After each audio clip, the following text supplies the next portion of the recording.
Halo teman-teman, kembali lagi bersama saya Andai dalam video tutorial membuat data validation di tabel Microsoft Excel.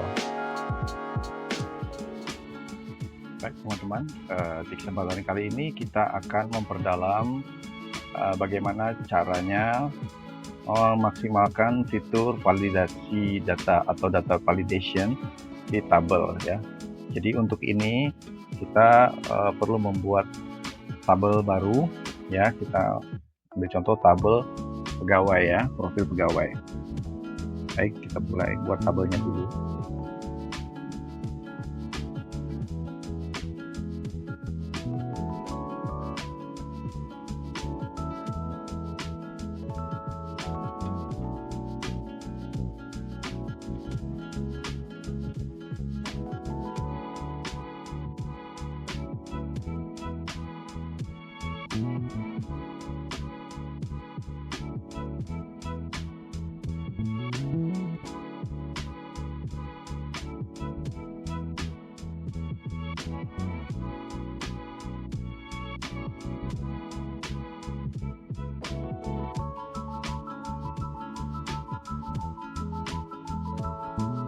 Ya, mungkin seperti ini dulu ya, kolom-kolom yang kita buat untuk tabel kita kali ini.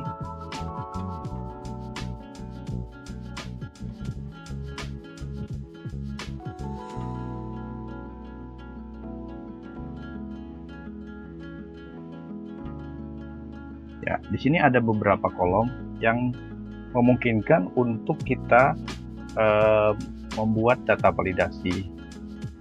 Ya, di sini misalnya status ya, PNS, non PNS, pendidikan mulai dari SD sampai dengan S1 atau S2, kemudian jabatan pelaksana, atau kita bisa membuat klasifikasi jabatan.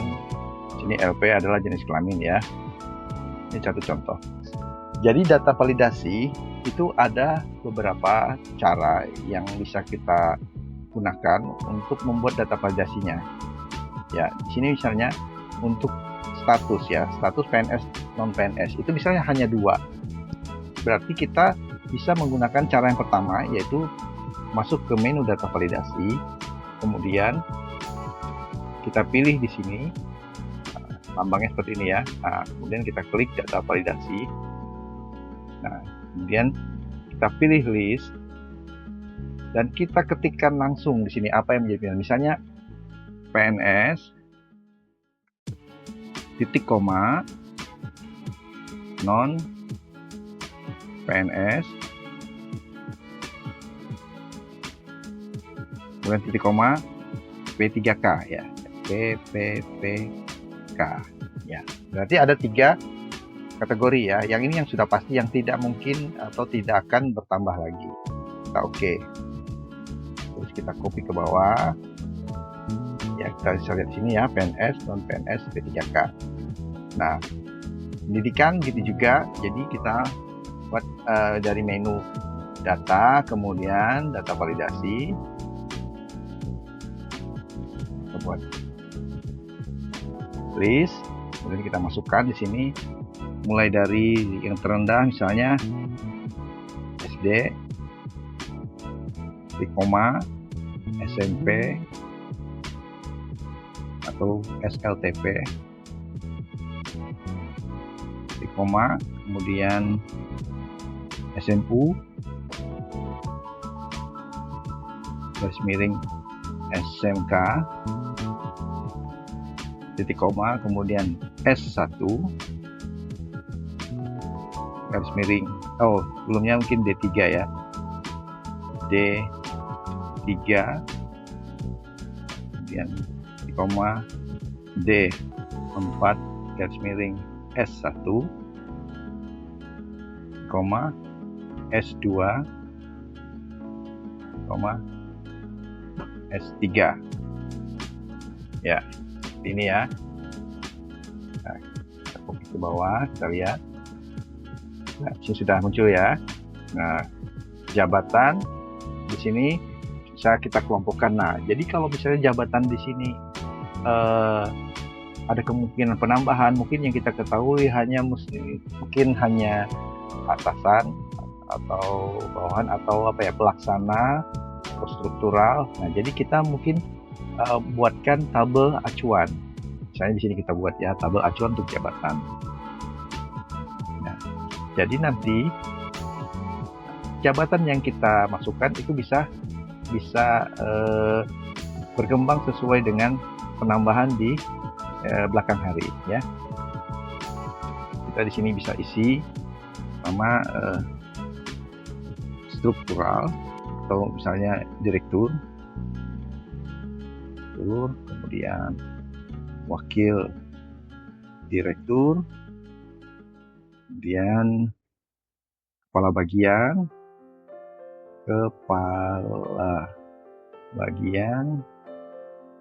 kemudian kepala bidang,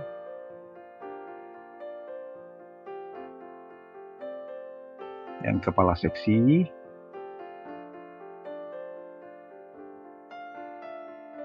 dan kepala subbagian, yang pengadministrasi. Nah, ini kita siapkan sampai kira-kira seperti ini ya, sejumlah ini ya. Nah, di kolom jabatan ini berbeda dengan yang sebelumnya, data validasi tidak kita ketikkan, tapi kita merujuk kepada tabel yang sudah kita siapkan. Data validasi ya, di sini kita rubah menjadi list.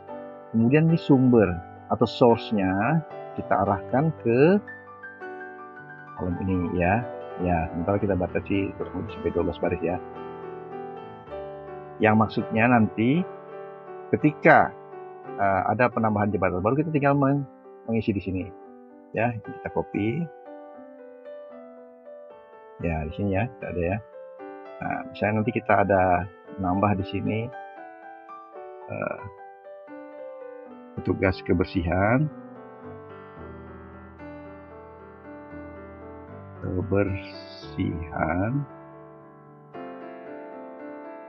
petugas keamanan, dan ya sini sudah, kita tidak perlu menambahkan lagi secara manual ya. Oh maaf, di jabatan ya, karena kan bertambah dengan seiring dengan kita input di tabel rujukan ya. Laki perempuan, nah di sini kan sudah jelas ya, hanya ada 2 ya, jadi kita pilih menu data, kemudian data validation. Nah, di sini terserah apakah kita akan mengetik L atau P saja, atau laki-laki atau perempuan ya. Kalau saya memilih di sini untuk mengetik laki-laki di titik koma perempuan ya, seperti itu. Di atas kita ganti judulnya jenis kelamin.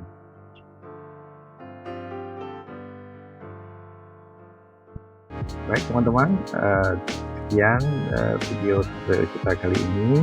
Nantikan video-video menarik lainnya. Bila ada hal-hal yang perlu kita diskusikan, silahkan DM saya atau follow saya di Instagram @andai801. Terima kasih, semoga bermanfaat. Sampai jumpa.